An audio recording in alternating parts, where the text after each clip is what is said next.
بسم اللہ الرحمن الرحیم۔ دین سپیچز کے معزز ناظرین السلام علیکم۔ ناظرین، ڈاکٹر ذاکر نائک سے ایک تقریب کے دوران ایک کم عمر لڑکے نے ہندوؤں کے مطابق انتہائی خوبصورت سوال کیا کہ ہندو پنڈت اکثر کہتے ہیں کہ ہم تو مانتے ہیں کہ اللہ کی کوئی تصویر نہیں ہے، لیکن ہم توجہ کے لیے بدھ کو آگے رکھتے ہیں تاکہ ہماری توجہ پوری طرح گاڈ کی طرف ہو۔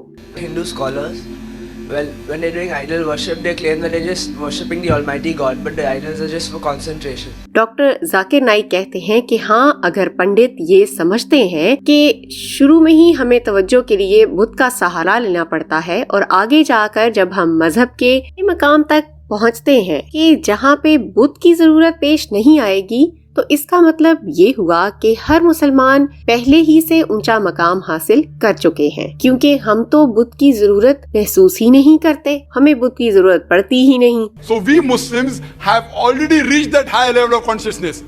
We don't require any idols to concentrate. Doctor Zakir Naik نے ایک اور بہت خوبصورت بات کہہ دی کہ ایک دفعہ مجھے پنڈت نے کہا کہ ہم اپنے بچوں کو آسانی سے سمجھا سکیں تو اس لیے بدھ کا سہارا لیتے ہیں۔ اس کی مثال اس پنڈت نے یہ دی کہ جب آسمان میں بجلی کی آوازیں ہوتی ہیں تو جب ہم سے بچے پوچھتے ہیں کہ یہ کیا ہو رہا ہے تو ہم کہتے ہیں کہ آئی ماں چکی پیس رہی ہیں، یعنی جھوٹ بولنا پڑتا ہے۔ Because I ma chakki pisti hai, grandmother in the heaven, she is grinding flour. Doctor Zakir Naik کہتے ہیں کہ اسلام میں ہم جھوٹ نہیں بول سکتے، کیونکہ جب میں اپنے بچوں کو کہوں گا کہ آئی ماں یا دادی ماں بیٹھ کر چکی پیس رہی ہیں اور پھر بھی وہ جب اسکول جا کر پڑھے گا کہ یہ تو بجلی گرج رہی تھی تو سوچے گا کہ میرے والد جھوٹے ہیں، تو ہمیں بچوں کو بھی سچ ہی بتانا پڑتا ہے۔ I told him, in Islam, we don't agree in telling a lie. اس طرح ڈاکٹر ذاکر نائک نے ایک اور مثال دے کر پنڈتوں کو غلط ثابت کر دیا کہ جب یہ بچے بدھ کو خدا سمجھیں گے اور آگے جا کر جب بدھ کی ضرورت نہیں ہوگی تو بنیاد تو ایک ہی ہونی چاہیے، جیسا کہ آپ پہلی کلاس میں سیکھتے ہیں کہ 2 × 2 4 ہوتا ہے، تو یہ 4 آگے جا کر گریجویشن تک 4 ہی رہتا ہے، تبدیل نہیں ہو سکتا۔ آخر میں ڈاکٹر ذاکر نائک کہتے ہیں کہ سب پنڈتوں کو بنیادی بات سمجھانی چاہیے کہ خدا کا کوئی بت نہیں ہے، کوئی تصویر نہیں ہے، تو ہی لوگ مذہب کی بنیاد کو اور مذہب کے پیغام کو پوری طرح سے سمجھ پائیں گے۔ So it's the duty of all the Hindu scholars to tell the Hindus that according to the Hindu scriptures, Almighty God has got no images. That is the basic. مسلمان ہونے کے ناطے ہم سب کو پتا ہے کہ مسلمان کو جو کہ مرد ہو اس کے لیے کتنی شادیوں کی اجازت ہے۔ ظاہر ہے کہ کوئی بھی مسلمان مرد 4 شادیاں یعنی ایک وقت پر 4 بیویاں رکھ سکتا ہے، جبکہ عورت کے لیے صرف ایک خاوند کو رکھنا جائز ہے۔ لیکن ہم یہ بھی جانتے ہیں کہ ہمارے پیغمبر حضرت محمد صلی اللہ علیہ وآلہ وسلم نے 11 شادیاں کی تھیں، اور اسی کے متعلق ایک غیر مسلم نے ایک تقریب کے دوران ڈاکٹر ذاکر نائک سے سوال بھی کیا ہے کہ اگر کسی مسلمان کو صرف 4 شادیوں کی اجازت ہے تو پیغمبر نے 11 شادیاں کیوں کی تھیں؟ Prophet had 11 wives.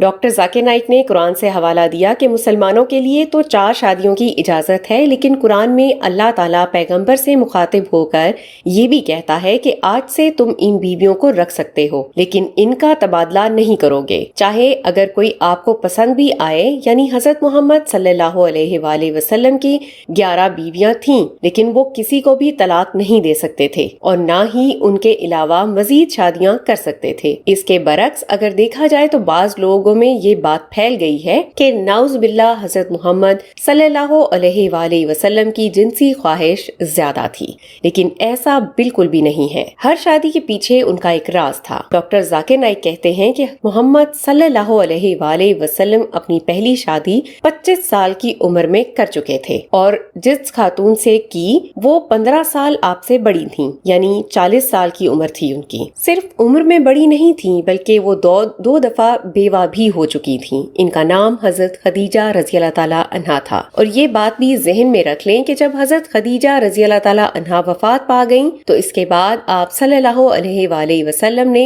دیگر شادیاں کی، اور وہ بھی 50 سال کے بعد۔ آپ حضرت خدیجہ رضی اللہ تعالیٰ عنہا جب حیات تھیں تب کوئی اور شادی آپ صلی اللہ علیہ وآلہ وسلم نے نہیں کی تھی۔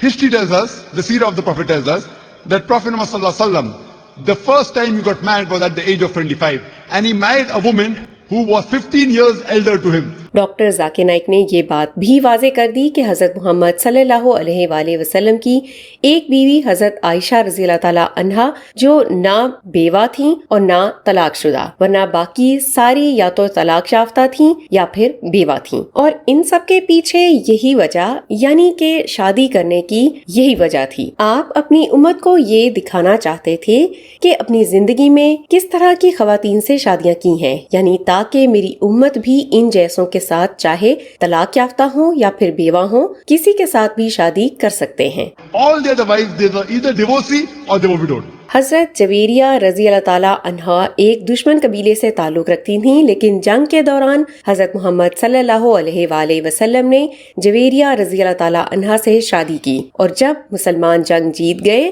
تو جو قیدی تھے مسلمانوں نے سوچا کہ ہم کیسے حضور صلی اللہ علیہ وآلہ وسلم نے بیوی کے قبیلے والوں کو قیدی رکھا ہے، تو جب مسلمانوں نے ان قیدیوں کو چھوڑا تو اسی وقت دشمن قبیلے نے حضرت محمد صلی اللہ علیہ وآلہ وسلم کی سربراہی قبول کی۔ جویریہ رضی اللہ تعالی عنہا سے شادی کرنے کا یہ بھی فائدہ ہوا تھا۔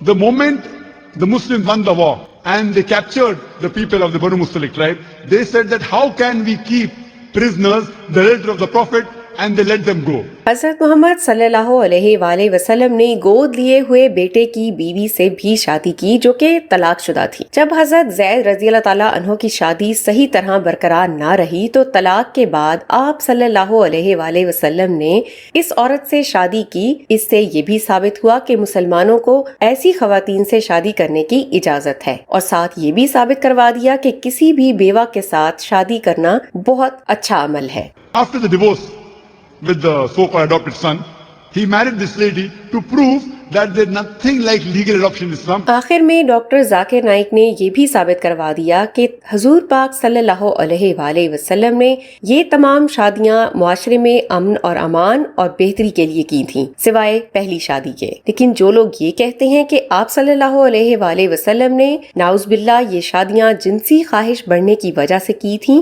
تو میں یہ پہلے تقاریر میں ثابت کر چکا ہوں کہ اگر ایسا ہوتا تو آپ صلی اللہ علیہ وآلہ وسلم 25 سے 30 سال کی عمر میں یہ شادیاں کرتے، نہ کہ 50 سال کے بعد کرتے۔ Was for a social cause, was for a just cause. It was not because they were hypersexual. ناظرین، یہی وجہ ہے کہ اللہ تعالیٰ نے آپ صلی اللہ علیہ وآلہ وسلم کو ان تمام شادیوں کی اجازت دی تھی۔ ان بیویوں کو وہ رکھ سکتے ہیں۔ یقیناً سیرت نبی صلی اللہ علیہ وآلہ وسلم تمام انسانیت کے لیے بہتر مثال ہے۔ آپ صلی اللہ علیہ وآلہ وسلم کی سیرت سے مسلمان ہی نہیں بلکہ غیر مسلم بھی متاثر ہیں، تب ہی تو مشرکین نے اپنی امانتیں آپ صلی اللہ علیہ وآلہ وسلم کے پاس ہمیشہ رکھوائیں۔ اللہ تعالیٰ ہم تمام مسلمانوں کو آپ صلی اللہ علیہ وآلہ وسلم کے بتائے ہوئے راستے پر چلنے کی توفیق عطا فرمائے، آمین۔ امید کرتے ہیں کہ آپ ڈاکٹر ذاکر نائک کے ان جوابات سے ضرور مطمئن ہوئے ہوں گے۔ اسی طرح کی ایمان افروز ویڈیوز کے لیے آپ سبسکرائب کیجئے ہمارا چینل دین سپیچز۔ ہم ملتے ہیں آپ سے اگلے ویڈیو میں۔ اپنا خیال رکھیے۔ اللہ حافظ۔